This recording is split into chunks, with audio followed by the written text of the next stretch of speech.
de ce premier webinaire organisé vraiment par la direction RSE de Restalliance. Il est 11h32, on est tous les quatre speakers de ce webinaire connectés. Je lance officiellement ce webinaire. Je suis Anne Moreau, je suis directrice RSE de Restalliance. Et avec toute l'équipe RSE, on est vraiment ravis de vous proposer ce webinaire d'ouverture pour sanctionner l'ouverture de l'engagement de Restalliance dans le cadre de cette semaine européenne du développement durable. C'est la première fois que Restalliance fête et célèbre cette semaine qui est un événement au niveau européen et français. Et donc, vraiment, soyez les bienvenus à ce webinaire. Donc, je suis Anne Moreau, j'aurai une double casquette pour ce webinaire. Je serai à la fois la modératrice du webinaire et donc garante aussi du temps de parole des 4 intervenants du jour. Et je serai moi-même également intervenante sur une partie de ce webinaire. Vous pouvez poser toutes vos questions dans l'onglet « Questions » et non pas dans l'onglet « Chat ». De notre outil Livestorm et je prendrai les questions en fin de webinaire. Il y a du temps consacré à cela. Sans plus attendre, puisque nous avons l'honneur d'avoir Mathilde Lecoq, directrice générale de Restalliance, autour de la table, je passe le prochain slide et je vous donne la parole, Mathilde. Eh bien, merci Anne, merci à tous. Bonjour à tous les participants par écran interposé. Donc, on est effectivement ravis de débuter en ce lundi matin la semaine européenne du développement durable par ce webinaire pour mettre au cœur du sujet de la semaine l'alimentation durable, qui est le thème que nous avons retenu.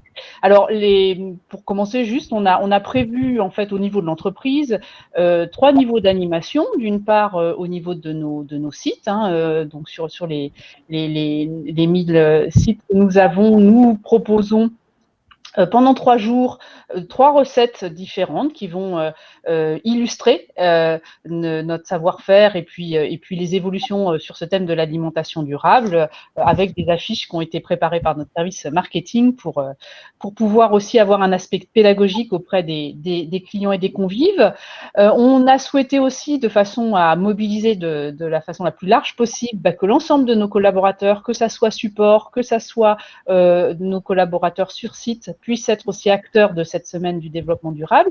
Et pour l'ensemble de nos collaborateurs, donc chaque jour, la direction RSE a prévu d'envoyer un petit mail informatif, alors très ludique, on ne se prend pas la tête, et avec un petit challenge culinaire. Donc, j'invite d'ores et déjà tous les collaborateurs à relever ce challenge. Il y aura des petits lots à la clé. Et puis donc, pour tous, c'est-à-dire en interne, en externe, et tous les participants qui êtes là présents et que je remercie de ce webinaire qui a pour objectif de sensibiliser, d'agir et puis de valoriser aussi notre démarche RSE. Alors justement, la démarche, alors les intervenants, oui, donc Anne s'est déjà présentée, elle est déléguée générale de l'Institut Nutrition et elle est diététicienne spécialisée en alimentation durable, donc on est bien dans l'expertise du sujet du jour. Nous aurons également Sophie Lucchio, qui est notre référente nutrition et RSE au sein de Restalliance, et puis notre expert culinaire qui anime notre réseau des chefs, Stéphane Pelé, et dans notre métier de cuisinier, c'est bien par cet angle du métier, du terrain, qu'on souhaite avoir une action au quotidien auprès de nos convives. Et donc, Stéphane nous donnera des trucs et astuces avec sa casquette d'expert culinaire. Alors, la RSE chez Restalliance, on en fait depuis longtemps, c'est dans notre culture, c'est dans nos gènes, mais je dirais qu'on s'est structuré et qu'on a commencé à la porter avec une rigueur accrue depuis à peu près 1 an, puisqu'il y a 1 an, on a fait alors pour les initiés, vous connaissez, mais moi j'avoue que je ne connaissais pas à l'époque, donc un terme un peu barbare qui s'appelle la matrice de matérialité, c'est-à-dire qu'on a interrogé l'ensemble de nos parties prenantes, internes, externes, nos fournisseurs, nos clients, pour identifier et faire ressortir les axes qui vont être prioritaires chez nous pour porter et faire en sorte que cette politique RSE soit diffusée au maximum en interne et en externe. Et donc, on a retenu pour ça, je vous les présenterai juste après, 3 axes de cette cette matrice de matérialité. Cette démarche RSE, elle est, et on l'a voulu et on la veut au quotidien, très humble, très transparente, pas de grands discours, mais vraiment une capacité à l'apporter au quotidien auprès de l'ensemble de nos convives, dans une démarche également de co-construction avec nos partenaires. Et tout ça, ça s'appuie sur les valeurs, que sont les valeurs de l'entreprise, l'exigence, l'initiative et la générosité. Pour faire en sorte également que cette stratégie RSE se diffuse et prenne une résonance forte et la plus importante possible, encore une fois sur le terrain, ce qu'on a choisi également de faire, c'est pas juste de la porter au niveau du siège et au niveau de la direction, alors il le faut pour pouvoir donner l'influx, mais c'est d'avoir des ambassadeurs, donc on en a aujourd'hui plus de 30, un certain nombre d'entre eux doivent être autour de la table là, donc 30 ambassadeurs RSE, aussi bien dans chacun de nos services support et dans chaque direction, et bien évidemment sur nos sites, dans nos exploitations, auprès de nos équipes. Et c'est ces ambassadeurs que je salue, que je remercie, qui au quotidien vont porter, diffuser, faire vivre, animer cette démarche RSE au sein de Restalliance, et qui permet aujourd'hui, depuis le début de l'année, mais malgré le contexte particulier qu'on connaît, d'avoir à ce jour près de 60 actions RSE qui sont engagées dans nos établissements ou dans nos services. Voilà, donc pour revenir sur les 3 axes et introduire celui qu'on va vous présenter aujourd'hui, donc les 3 axes que nous avons retenus pour accélérer et faire vivre notre démarche responsable. Nous en avons un premier qui est orienté sur notre métier. Nous sommes des cuisiniers, nous sommes des hôteliers, et sur cet axe métier, nos enjeux, nos engagements, c'est de cuisiner chaque jour pour prendre soin de nos convives. Alors ensuite, chaque axe est décliné en un certain nombre d'actions, décliné elle-même en un certain nombre d'engagements et d'indicateurs de mesure sur un plan qui est un plan RSE 2020-2025, donc avec du moyen terme, parce qu'il y a un certain nombre d'actions qui peuvent être très rapides, mais il y en a d'autres qui sont très engageantes, donc qui vont demander de l'investissement et puis un délai un petit peu plus long pour que nos indicateurs puissent être atteints, donc sur cette période de 5 ans. Je ne vais pas tous vous les détailler, mais je vous invite à aller regarder, ils sont aussi disponibles sur notre site internet. Deuxième axe que nous avons retenu, parce que nous sommes un métier de service, nous sommes un métier d'hommes et de femmes, un métier d'hommes et de femmes d'ailleurs passionnés, les cuisiniers, les chefs, nos diététiciennes, nos plongeurs, nos serveurs, nos ASH sont des collaborateurs passionnés. Et donc ce deuxième axe, c'est développer nos équipes pour donner du sens à leur mission. Comme vous le savez, on est une entreprise qui sommes exclusivement spécialisée dans le secteur de la santé, ce qui concourt à donner encore plus de sens à notre mission au quotidien, parce qu'on s'adresse à des publics et à des personnes fragilisées, et donc de faire en sorte de développer nos équipes pour que ce sens de leur mission, de leur quotidien soit encore plus fort. C'est tout ce à quoi on travaille au quotidien sur ce second axe. Dernier axe, et c'est celui que nous allons vous présenter plus en détail aujourd'hui, c'est s'engager pour une alimentation saine et durable. Si on en vient à détailler les engagements que nous avons pris dans ce deuxième axe, c'est d'une part donner la priorité aux achats locaux, frais et de saison.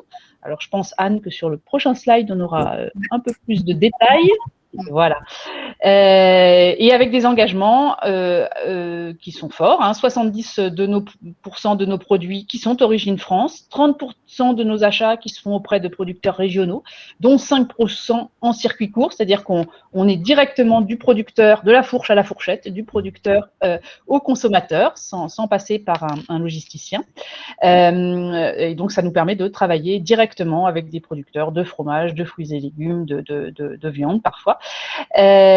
Deuxième engagement, c'est de choisir des produits de qualité, respectueux de l'environnement, de façon à ce que dès 2023, 30% de nos produits respectent la démarche Chantéal, que je vous exposerai très rapidement ensuite.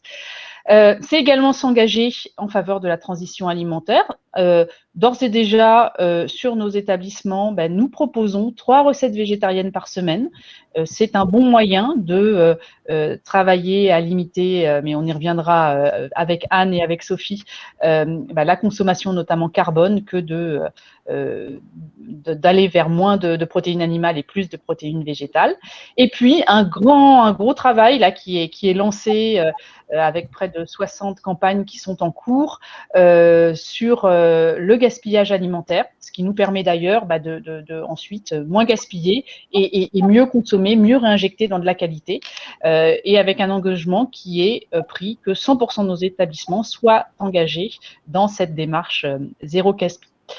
Alors un petit zoom justement sur qu'est-ce que c'est que cette démarche Santéal. Donc c'est une démarche en fait qui se traduira d'ailleurs par une certification qui nous permet d'appuyer notre démarche de référencement sur un cahier des charges extrêmement ambitieux et précis. Alors pour chacune des catégories de produits, que ce soit les fruits et légumes, la viande, les BOF, la boulangerie également, et cahier des charges qui va définir tous les additifs que nous refusons dans les produits que nous référençons, le fait qu'on n'ait pas bien sûr d'OGM, mais qui va aussi définir les engagements de Restalliance au niveau des conditions du bien-être animal. Pour les fruits et légumes, par exemple, qui va définir les modalités de certification donc en démarche HVE avec des certifications CE2, CE3.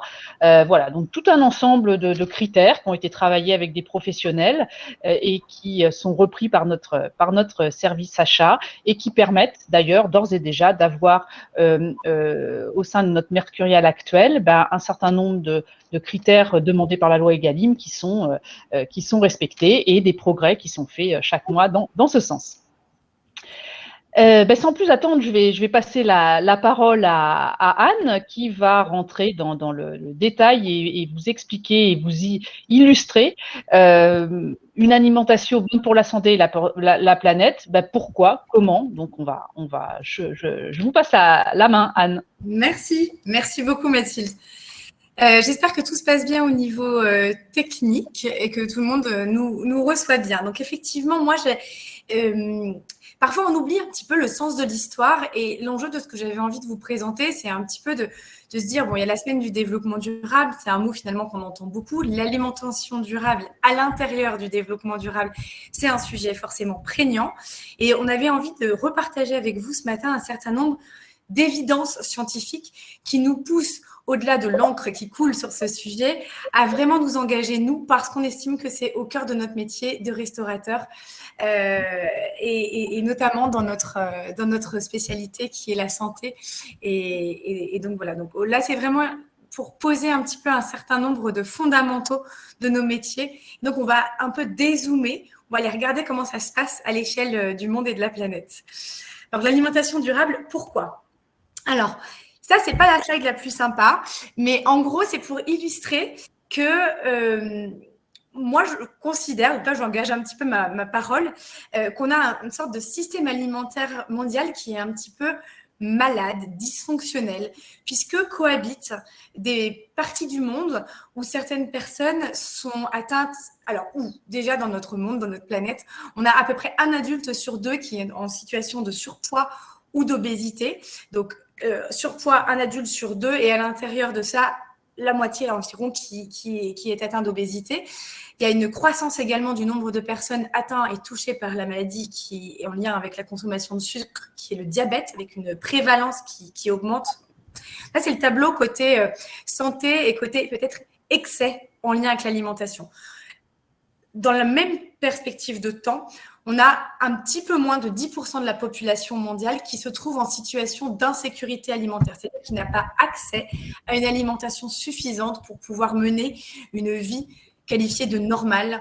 Et donc, du coup, cohabitent dans ce monde des gens qui manquent de ressources alimentaires et des gens qui en consomment en excès et peut-être pas de la bonne façon.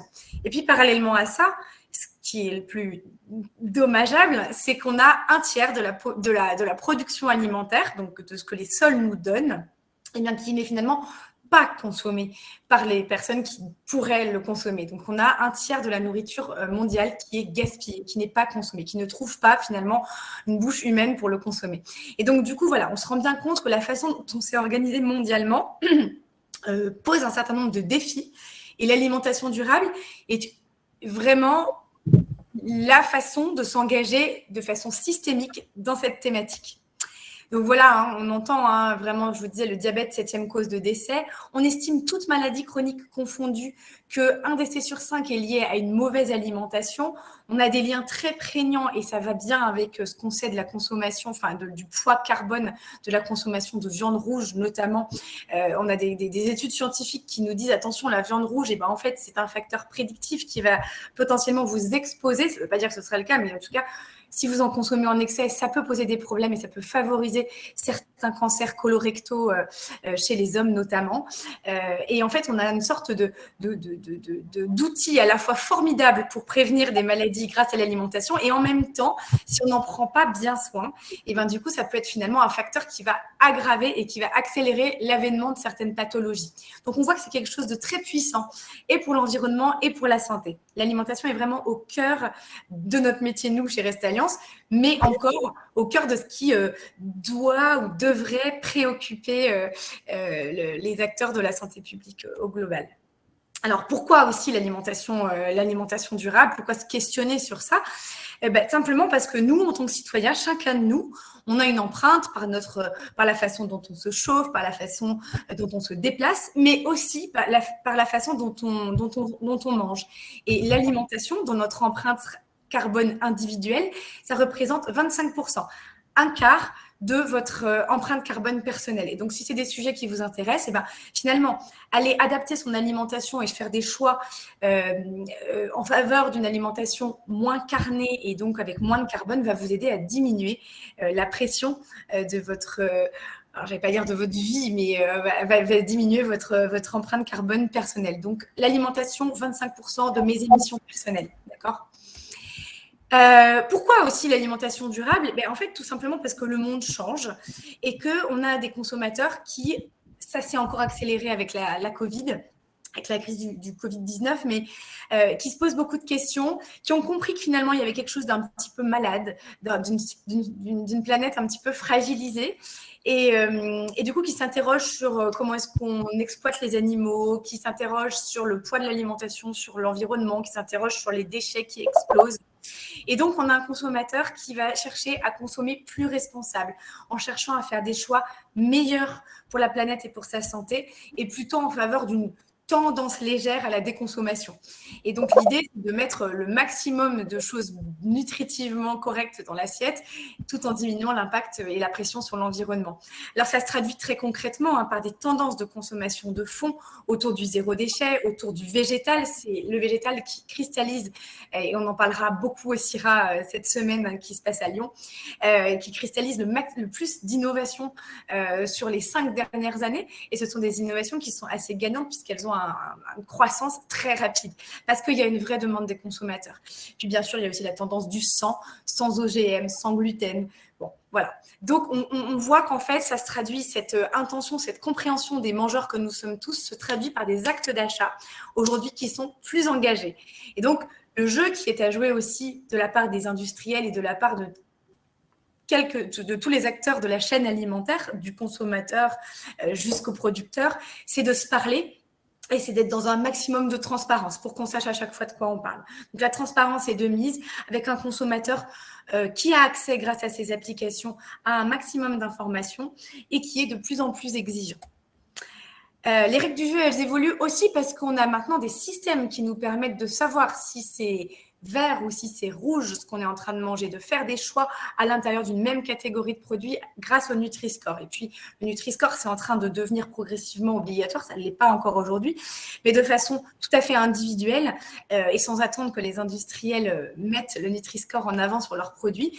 Voilà, les citoyens et un très grand nombre de citoyens téléchargent les applications. La plus connue, c'est Yuka. Et du coup, se saisissent eux-mêmes de la qualité alimentaire de ce qu'ils vont choisir. Et donc, on voit bien que ces tendances, qui sont des tendances plutôt dans le monde de la grande consommation, et ben du coup, forcément, elles arrivent chez nous en restauration collective parce que même si les personnes majoritairement que nous nourrissons sont en institution, eh bien, elles ont des familles qui sont dans ce monde-là. Et du coup, ces attentes-là de la société civile se retrouvent du coup dans nos établissements. Et d'ailleurs, on n'a pas attendu ça pour se poser ces questions, mais en tout cas, ça nous engage aussi, nous, à accélérer sur ces sujets pour répondre à ces vraies demandes de la famille, des proches et parfois des mangeurs que nous nourrissons chaque jour eux-mêmes.